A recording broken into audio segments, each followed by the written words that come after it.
Sri Sarada Devi and her Divine Play, page 777. Aunt Bhanu. Aunt Bhanu was the mother's childhood companion. Her proper name was Managarabini, which the villagers had abbreviated into Mani and then into Bhani. Holy Mother's devotees converted it into Bhanu. According to the village relationship, the mother used to call her PC, meaning aunt. Thus, she became Bhanu PC or Aunt Bhanu. Holy Mother and Bhanu were more or less the same age and were close friends and neighbors. Holy Mother's father was the family priest of Kshetra Bishwas, Bhanu's father. When she was young, Bhanu was married to a man from Fuli Shambazar. She had a daughter who died at a young age.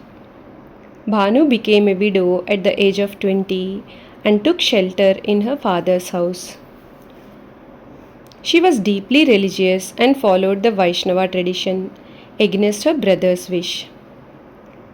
Whenever Ramakrishna came to Kamarpakur from Dakshineshwar, he also visited Jairam Bati and thus he eventually met Bhanu. At the time, the villagers considered the master to be crazy, but Bhanu recognized him to be a great soul.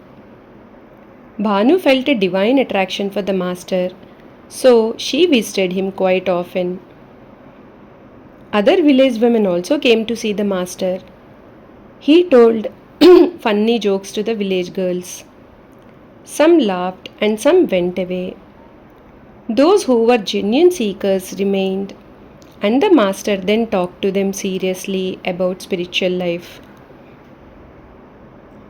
To test Bhanu's sincerity, the master teased her by saying, "Your brother Gaur is coming."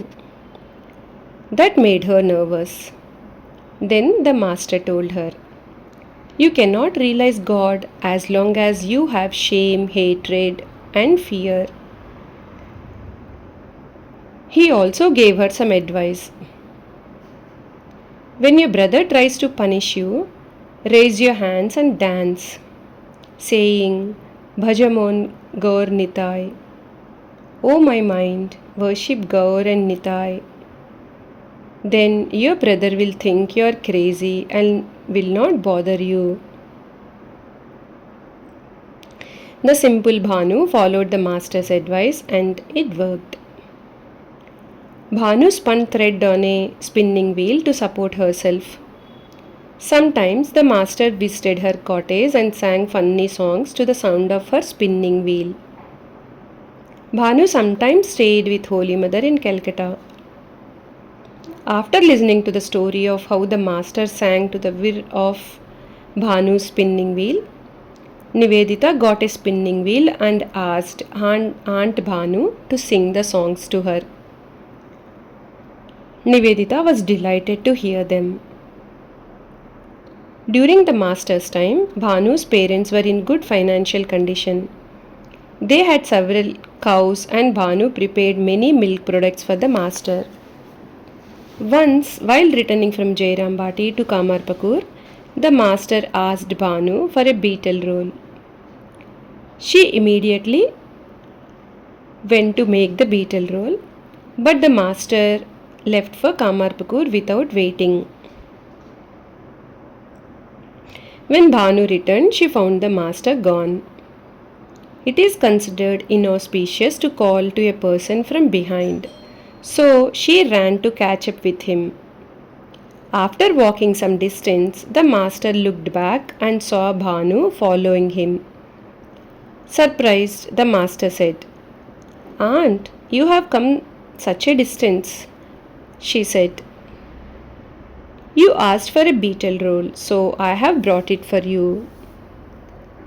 The master said with a smile, "You will succeed, you will succeed, you will succeed." Bhanu understood that the master had blessed her and that she would succeed in her spiritual disciplines. After taking the beetle roll from her hand, the master said to her, Because you are a woman and have come alone such a distance, your people may scold you. Now do one thing. Buy an earthen pot from the house of a potter on the way back and take it home with you. They will think that you went to the potter's house. Bhanu considered that incident to be significant in her life.